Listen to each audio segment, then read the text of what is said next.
watching The High Road with me, Keith Warren.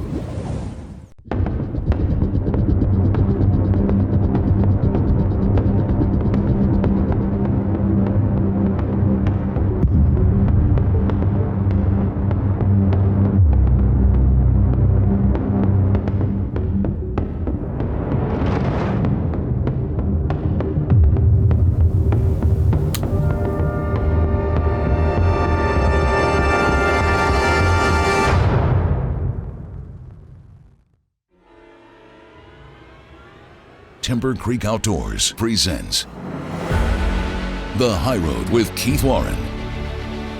First off, I'm grateful to be an American, to live in a country that still has country like this.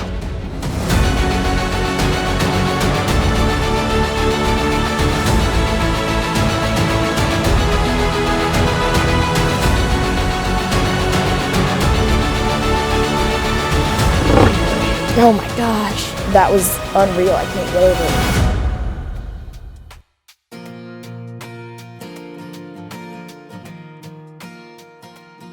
The piece of property that we're hunting on this part of the show is in east central Texas, about 2 hours from Dallas, outside the little town of Oakwood.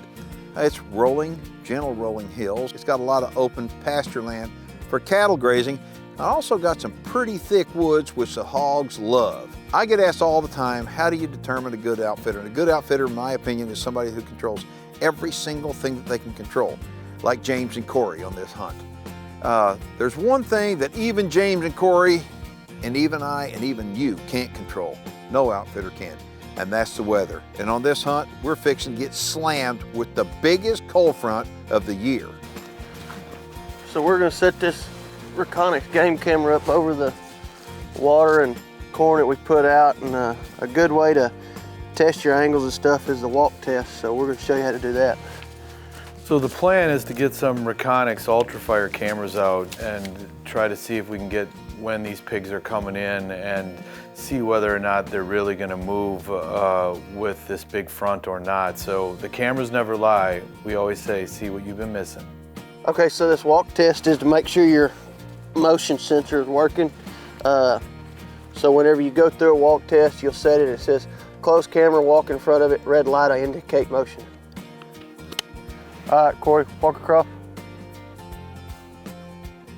All right.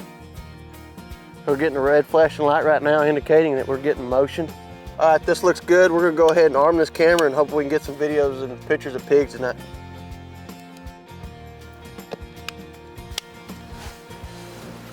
So we got down here kind of late on Sunday. It was kind of a scurry to get out in the field and get on the stand. We wanted to try hunting before dark.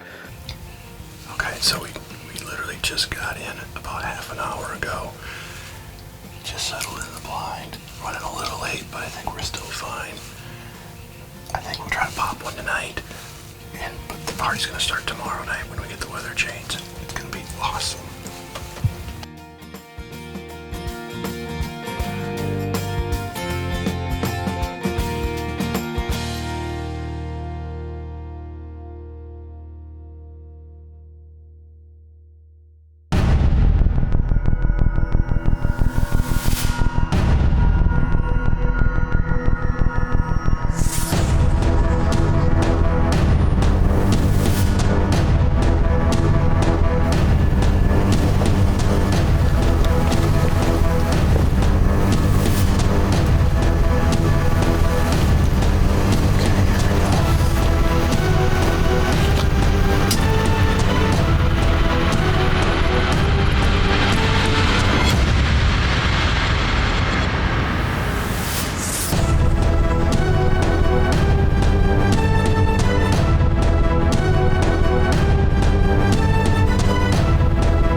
Oh yeah.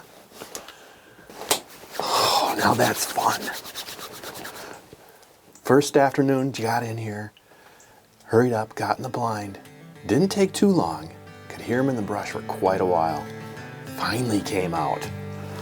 First hog ever. Sweet. This is great. Let's go get them.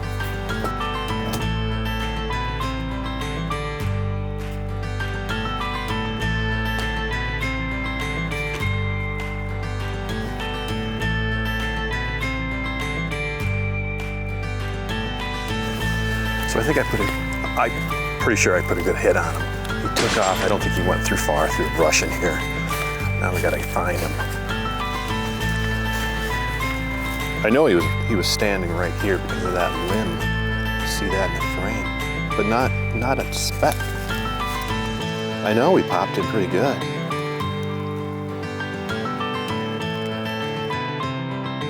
The High Road with Keith Warren is presented by Reconyx, Sightmark, and Supercharged Scent Killer by Wildlife Research Center, 99%.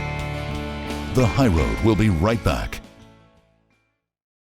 Now it's time for viewer feedback, brought to you by Protect the Harvest, Protect the Hunt. All right, this one comes to me off our website from a guy by the name of Charlie. He says, I'm a serious bow hunter and an avid viewer of the High Road. Question, I see you using Reconyx game cameras and have noticed you used alkaline batteries in them while most of the time you're using lithium batteries. What's the difference in batteries and what would you recommend? Charlie, I can't believe that you caught that.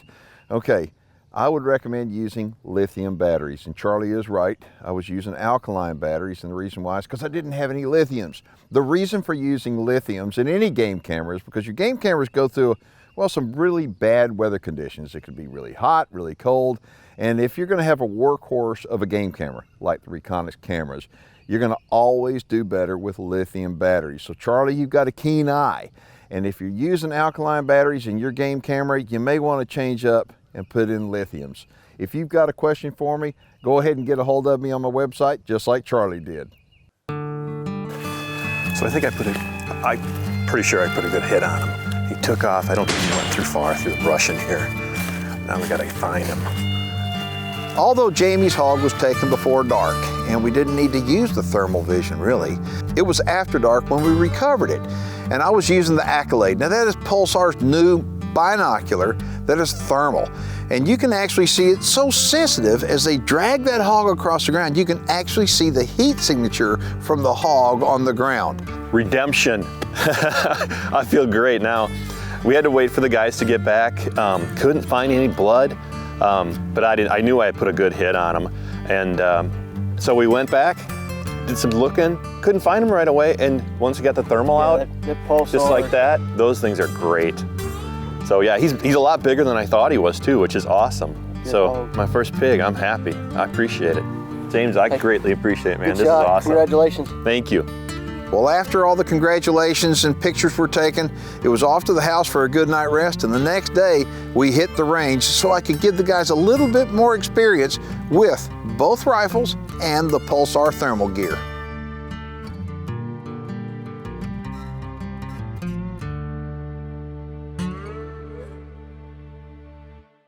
Both Jamie and TJ are using my equipment on this hunt, and it's the first time for them to really experience what I feel is the absolute best combination of thermal optics and a Ferrari of a modern sporting rifle, the Nemo. And when we're hunting wild hogs, naturally, we run the Bore Buster line of ammo by Freedom Munitions through the guns, as it's as lethal of a load as you'll find.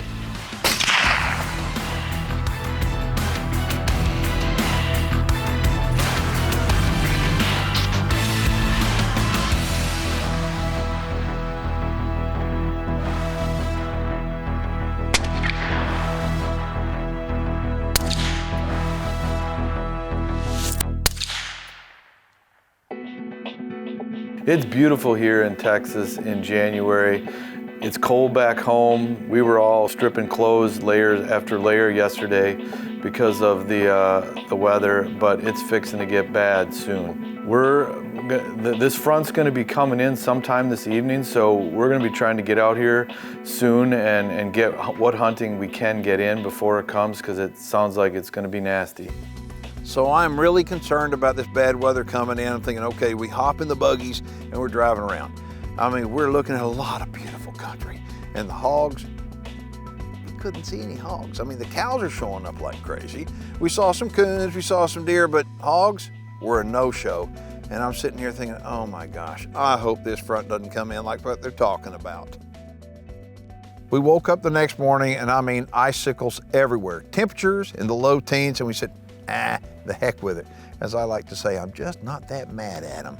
So that's it for this part of the show, but coming up next, we're gonna show you a wildlife survey that's being done.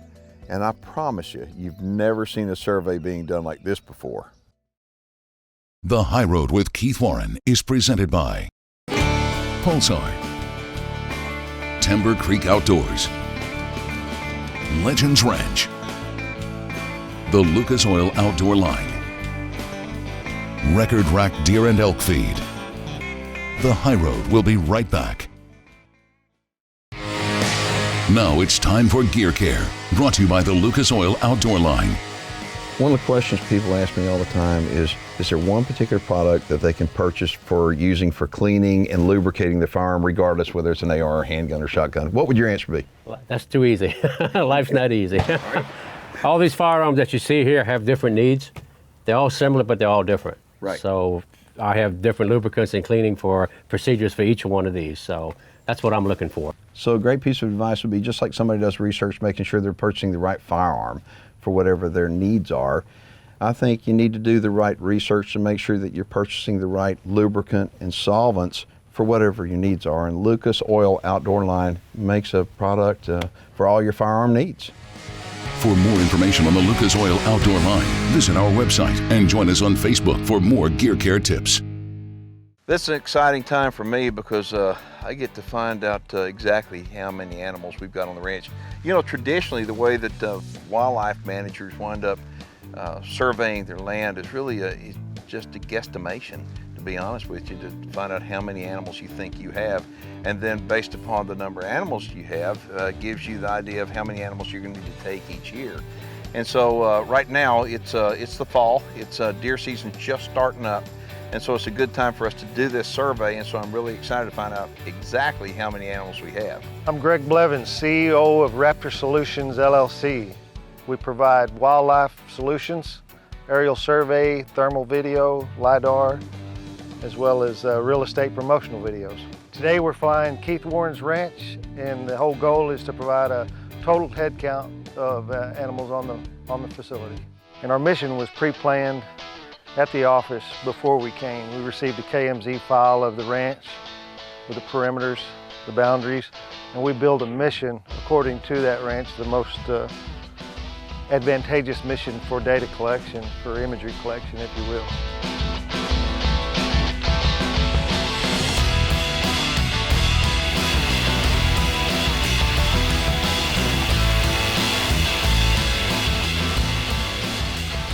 I'm Ryan Redding. I'll be the pilot for this survey here. The mission will be flying at 250 feet at about 27 miles an hour, and that gives us the best speeds and altitude for our performance. The reason why your typical surveys are really not as accurate as this is simple, that a lot of times when you're surveying with a spotlight, you just don't see all the animals, period. You're just not laying eyes on the animals.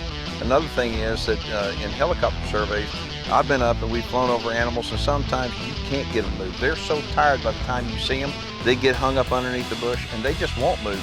And so you don't count those animals. If you can't see them, you can't count them.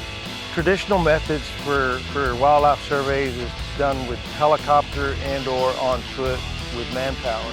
Behind that data is math factors used to calculate the number of animals, population per tract of land. Compared to what we're doing now, the accuracy increases by 60 to 70%. Using a helicopter, the animals get stressed out a whole lot easier than they would with this. It's just so much safer for the animals and for the pilots in command.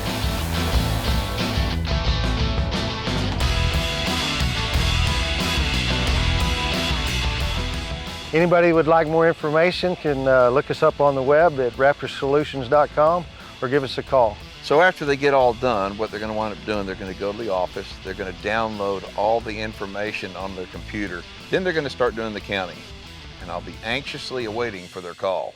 When it was all said and done, They wound up taking all the information they got off the drone footage, and they went back and they counted up the number of deer that we had on the ranch, and it turns out that, like most ranches, we way underestimated our deer population, so therefore we had to adjust our harvest quota.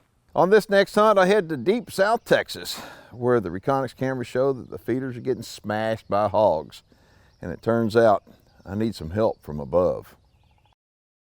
The High Road with Keith Warren is presented by AirVenturi.com, Liberty Safe, Shadow Hunter Blinds, Supercharged Scent Killer by Wildlife Research Center, 99%, and Tannerite brand binary rifle targets. The High Road will be right back.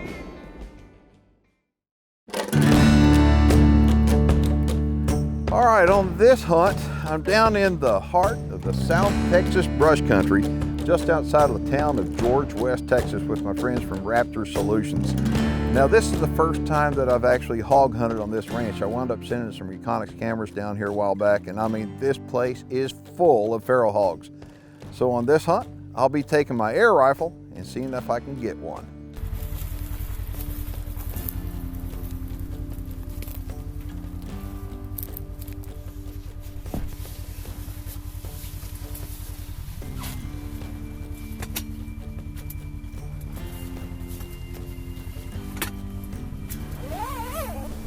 This particular setup is pretty typical.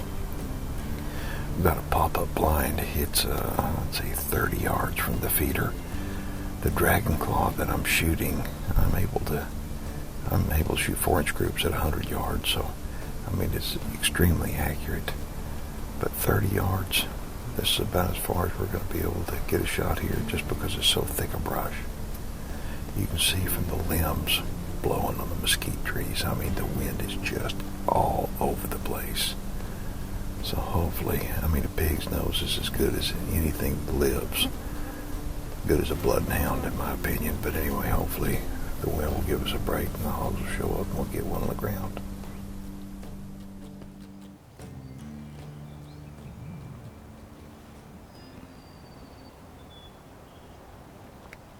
There we go. There we go. Okay. All right, let's get one.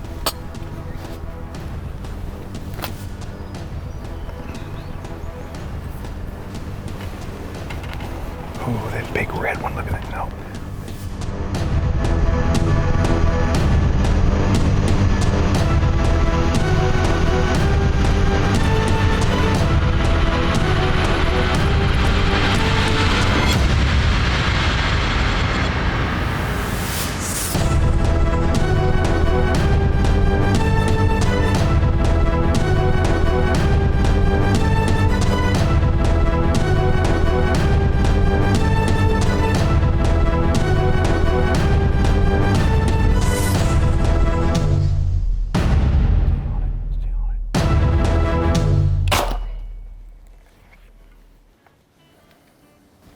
Oh, I saw the blood going out of it. That's nice.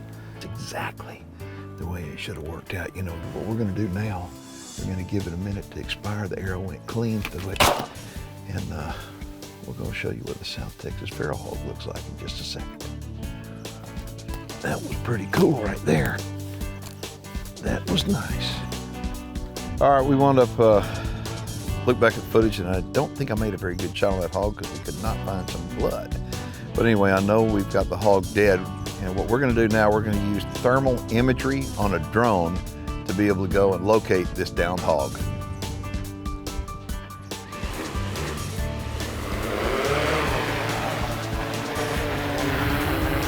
Okay, so I hit him and he came out this direction, and I lost him when he came past that point of tree. So he's going to be somewhere down through here.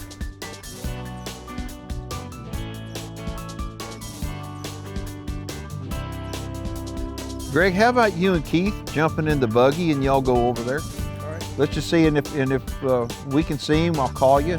But y'all head on over there. This is the first time this is that I've ever experienced anything like this. Okay, I spent at least an hour looking. I mean, we found the arrow. right underneath the feeder. It had blood on it. We found just a little speck of blood, and I know I made a good shot, but we have absolutely no idea where it went. You can see them just as plain as the day. Look at that. Look. What is that? Is that the hog right there? Yes, sir. There it is. Look at that. That is pretty remarkable technology right there. I can't wait till they get back here, and I want to hear all about this. That's pretty cool. And we got proof. Proof. And we got a dead pig. Yes, sir. Talk about teamwork to get this hog. Boy, I mean, that was teamwork at its finest. You'll take a look at the entrance hole. The animal was actually quartering a whole lot more than what I thought.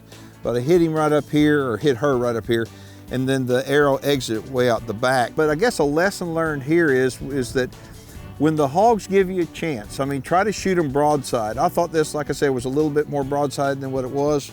But fortunately, we had the thermal on the drone, and it wound up taking us right to him. So anyway, grateful for the technology, and it's gonna be a real good eating pig.